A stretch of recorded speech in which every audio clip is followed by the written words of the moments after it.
Adunay 130,000 pesos nga kapiin nga droga nasakmit kini gikan sa motorista nga malapason sa balaod trapiko sa Tagum.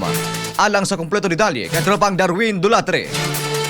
XFM Report. Mukabat sa 136,000 kantirad sa kinudang Shabu ang nasakmit sa mga personay sa Tagum City Police Station gikan sa usa ka motoristang malapason sa balaod. Alas 2:10 ang takna sa kadlawon, Mayo 19, 2026. Sumala sa report, nagpatuman sa Anti-Criminality o Republic Act 4136 pinaagi sa checkpoint sa Purok 6, Barangay Apukon, Tagum City. Diin gipara ang suspect nga si alias Ras, 30 anyos. Sanglit, wala kini standard helmet nga nakalapas sa RA 10054. Apan nagdumili kini og may aksyon og sibat, hinungdan nga giharang kini og naaresto tungod sa paglapas sa Article 151 sa Revised Penal Code, resistance og disobedience sa person in authority. Nadiskubrihan sa kapulisan nga adunay gilabay ang suspitsado og nasayran nga aduna kini sulod nga 4 ka pakete sa droga nga mitimbang og 20 gramos. Dugang pa nga walay driver's license og dokumento sa iyang gimanihong Suzuki Raider 150 nga motor. Ang dinakpan nga hinungdan nagisyuhan og temporary apparatus permit kon TOP. Ikustodiya na ang suspect sa Tagum City Police Station og makatabang sa kasong paglapas sa Section 11, Article 2 sa RA 9165, Article 151 sa RPC, RA